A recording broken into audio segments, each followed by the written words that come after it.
Hey, BSauce, Brian here. And how do we know how the Milky Way was formed? A man goes riding by. Well, first of all, to get a better understanding of this, we have to take a step back in time. Because when you're looking at the stars, sometimes they're billions of light years away. And what you're actually seeing is a relic from the past. Now, billions of years, it's a long time. But what about when it all began?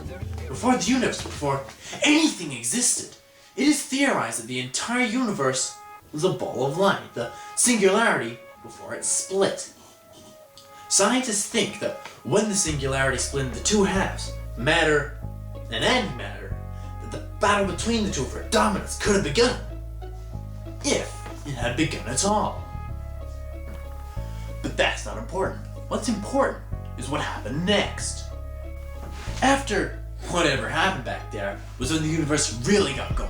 It is believed that the universe, in that first second, expanded to over a trillion kilometers across. That's trillions of times faster than the speed of light. The number of theories supporting and refuting the Big Bang Theory are astounding. There are main theories, however, like the steady-state model, which, when it was introduced in 1948, rivaled the Big Bang Theory, until it was refuted in 1965. This theory suggested that the universe was never created, it just was, and that new galaxies were being formed from matter that was constantly being created. This would have meant that the universe would always look the same at any given time. But what does this have to do with the formation of the galaxy? Well, quite a lot, actually. 14 billion years ago, the entire universe was a primordial soup consisting of subatomic particles, radiation. Now, scientists argue two main theories regarding this, after what happened next, of course. Now, there was the top-down theory and the bottom-up theory. Now, the bottom-up theory suggests that the gas in the universe collapsed in on itself and compressed into these clumps the size of a million suns. Now these clumps then merge to form galaxies. Now the top-down theory argues the opposite. It starts big. It argues that these clumps are the size of multiple galaxies and that they broke down into individual ones. This theory would explain why galaxies occur in clusters. So that explains how the Milky Way was made. But what about the stars? And how do they work?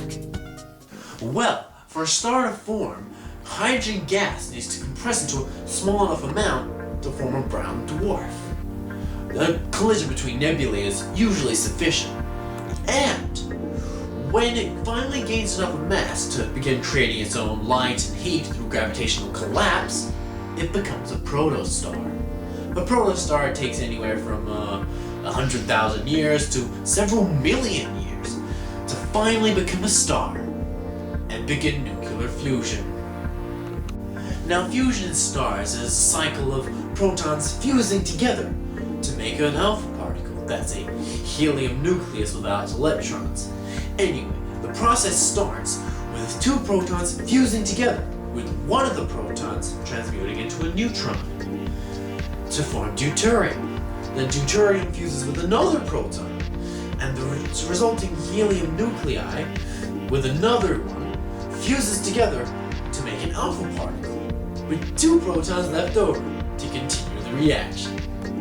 This reaction loses 0.7% of its mass by the end of the cycle, and since E equals mc squared, that means that the reaction produces 26.73 mega electron volts, or MeV.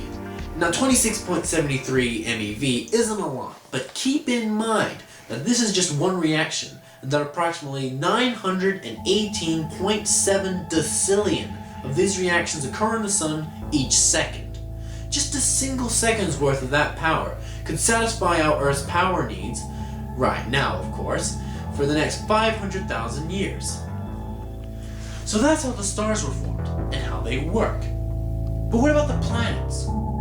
Well, 4.6 billion years ago, when the solar system was formed, a solar nebula, that's a bunch of gas that's disc-shaped, collapse which causes it to rotate faster and faster until what is known as accretion occurs.